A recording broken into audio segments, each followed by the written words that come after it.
Patricia, eating at your desk again? Catherine, my boss, stood by my desk with her arms crossed, looking at me like she always did, with disapproval. I was quickly finishing my lunch, surrounded by piles of financial reports. The air felt tense, but I focused on my work. Someone has to finish these reports, I said, brushing off a crumb from my plain dress. It was a simple $30 thrift store find, a reminder of my humble past, something Catherine loved to mock. She smirked. Or maybe you just can't afford to eat at the fancy restaurants where we executives go. I didn't react, just gave her a small smile. If only she knew the truth, that I owned 60% of global investments, she'd probably faint. My name is Patricia Robinson. I'm 34 years old. 3 years ago, I inherited most of this company from my father, but instead of taking a powerful position, I chose to start as a financial analyst. I wanted to learn everything from the ground up. Only 3 people knew my secret: my lawyer, Meredith, my accountant, and my brother, Simon. Not even my husband, David, the company's CEO, knew the truth. Patricia, Catherine's sharp voice pulled me from my thoughts. I need the Richardson Project report on my desk this afternoon. I frowned. That report isn't due until next week. Well, now I need it today. Is that a problem? She challenged. Not at all, I said, hiding my frustration. What she didn't know was that I had created the Richardson Project. It was my plan to restructure the company and remove unnecessary roles like hers. Just then, my phone buzzed, a message from Meredith. The board wants an emergency meeting about the Richardson Project. Do we go ahead? I hesitated before typing back, wait, I have a feeling about this.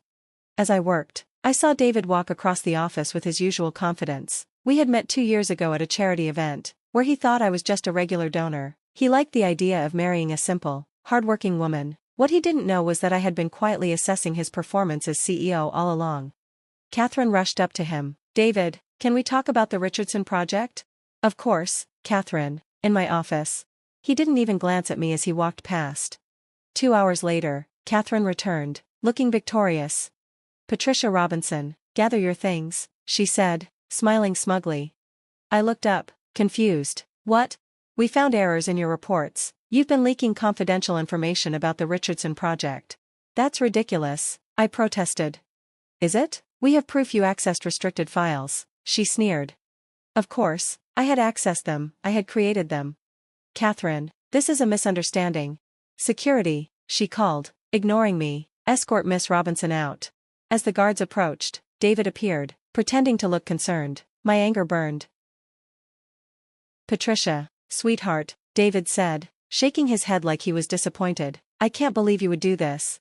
I narrowed my eyes, shocked. You too, David? As CEO, I can't make exceptions, not even for my wife. You're fired, he said without any emotion. Catherine smirked, clearly enjoying herself. Thief, she sneered. You'll never work in this city again. As security led me away, I heard Catherine speaking sweetly to David. Now that you're divorcing her, how about dinner? We can discuss my promotion. I sat in my car, trying to process everything. Then my phone buzzed, a message from Meredith. Do you want me to reveal your identity now? Not yet, wait 2 more weeks. I want to see what else they do. A sense of determination filled me. I put my phone down, started my old Honda Civic, and drove off, smiling. The emergency board meeting was coming, and sometimes, the best revenge is waiting for the right moment. For 2 weeks, I watched from the sidelines as David and Catherine ruined everything I had built with the Richardson Project. It was strange, seeing my hard work being destroyed. One day, my accountant, Henry, called me. His voice was serious but calm. The numbers don't lie. They've stolen almost $2 million in fake consulting fees. And those fake documents they're using to blame you? Catherine made them. Honestly, she didn't even do a good job hiding it. Meredith walked into my private office, a beautiful penthouse David never even knew about. She dropped a stack of files on my desk. The board is panicking, she said. The Richardson Project was their best hope for modernizing the company. And guess what? David filed for divorce this morning. He's claiming you were unethical and betrayed the company. I laughed. The irony was almost too much. Is everything ready for tomorrow? She asked. Yes, the emergency board meeting is at 10 a.m., everyone confirmed. That night, my phone buzzed with a message from David. I'm sorry it had to end like this, sweetheart, but stealing company information? What were you thinking? The divorce papers are coming. Be reasonable with the settlement, and this won't get ugly. I stared at the message, then put my phone down without replying. The next morning, I walked into the company headquarters wearing a $5,000 Chanel suit, something I had never allowed myself while undercover. The luxurious fabric felt like armor. As I stepped into the lobby, the receptionist, who had seen me get kicked out 2 weeks ago, gasped. "Miss Robinson, you can't be here," she stammered. "Actually, I can," I said, my voice calm. "Check with security, I have a meeting with the board of directors." Inside the boardroom, David sat at the head of the table, with Catherine beside him like a queen. Seeing them together made my stomach turn, but I stood firm. Catherine jumped up. "What is she doing here?" she snapped, her eyes darting between me and David. "Sit down, Catherine," I said smoothly. I kept my voice calm and steady. "This involves you, Catherine. You don't get to give me orders." "David, do something," she cried, panic creeping into her voice. David looked just as shocked as she was. He frowned, trying to regain control. "Patricia, we made the terms of your dismissal very clear." Before he could continue, Meredith entered the room, pushing a cart full of thick folders. The mood in the room changed immediately. "Ladies and gentlemen of the board," she announced confidently, "let me introduce Patricia Robinson, majority shareholder of Global Investments and Ventures and the rightful chairwoman of the board." Silence filled the room. Catherine let out a nervous laugh, trying to act as if this was some kind of joke. "This is ridiculous. She's just a low-level analyst, a thief." "No," Meredith corrected her smoothly. "She is the daughter of Richard Robinson, the company's founder. For the past 3 years, she has been quietly evaluating the leadership of this company." David's face turned pale as the truth hit him. "But, we're married." "Yes, David," I said firmly, looking him in the eye. "I married you to see if you were the right leader for this company. You failed, spectacularly." Catherine turned to him, panic all over her face. "She's lying, David, don't listen to her." I ignored her and addressed the board. "Would you like to review the proof of embezzlement first, or should we start with the forged documents used to justify my termination?" David jumped up from his chair, trying to take control. There must be some mistake." "A mistake?" I opened my laptop, turning the screen toward the board. "Like the $2 million in fake consulting fees? Or do you mean the offshore transfer, to an account in the Caymans?" Catherine hurriedly grabbed her bag, trying to leave. "I have an important meeting." "Sit down," I said firmly. "The police are waiting outside. They have a few questions about those forged documents."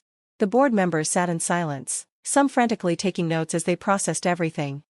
"Ladies and gentlemen," I continued, "for the past 3 years, I have worked at every level of this company. I have seen how it operates from the inside. What I found is deeply troubling." With a click, my laptop screen displayed a series of charts. The bright, detailed visuals caught everyone's attention immediately. Under Mr. Bryant's leadership, company efficiency has dropped by 40%, a huge loss in both time and money. Meanwhile, administrative expenses have tripled in just a year, draining resources that should have gone toward growth and innovation. The company is falling apart. David scoffed, his frustration clear. "That's not fair. I've secured new contracts." "Oh, you mean the contracts with shell companies secretly owned by your brother?" I raised an eyebrow, watching as the realization hit him. "Yes, we found that too. There's a clear paper trail leading right to your office."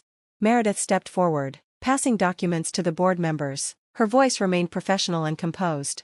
"As you can see," she explained, "the Richardson project, the very one Miss Anderson accused Patricia of sabotaging, was designed to uncover these problems and protect the company's future. This isn't just about one person. This is about the survival of Global Investments and Ventures." David looked desperate now, like a trapped animal. "Patricia, sweetheart, we can fix this. We're husband and wife. You don't have to do this." I sighed, then reached into my briefcase. I pulled out another folder and set it on the table with a heavy thud.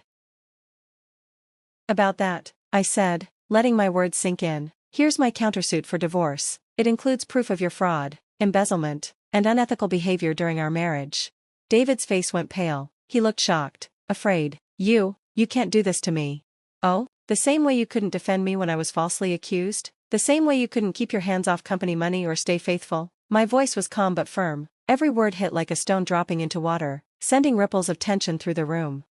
I turned to Catherine. Her face was white, her confidence gone. She sank into her chair, staring at the floor, completely defeated.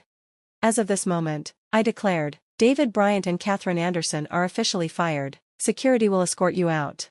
"You can't arrest me," Catherine shrieked, panic in her voice. 2 uniformed officers stepped into the room, their presence commanding attention. This was all David's idea. "My idea?" David shot back, furious. "You were the one who forged the documents." As security led them away, I turned back to the board, feeling stronger than ever. My father built this company to create technology that improves lives, but along the way, greed and ambition took over. That changes today. We will get back to our mission and ensure accountability at every level. 6 months later, Global Innovations and Ventures was completely transformed. With the Richardson project in place, company efficiency had increased by 70%. We hired new people who brought fresh energy to the company. Our leadership team became stronger, and we focused on creating new and better ideas, just like my father had dreamed when he started the company. The office, once dull and tense, was now full of life. People worked together, shared ideas, and felt excited about the future. Employees who used to be afraid to speak up now talked with confidence, happy to be part of something meaningful. This was no longer just a workplace, it had become a team, all working toward the same goal, bringing the company back to its former glory.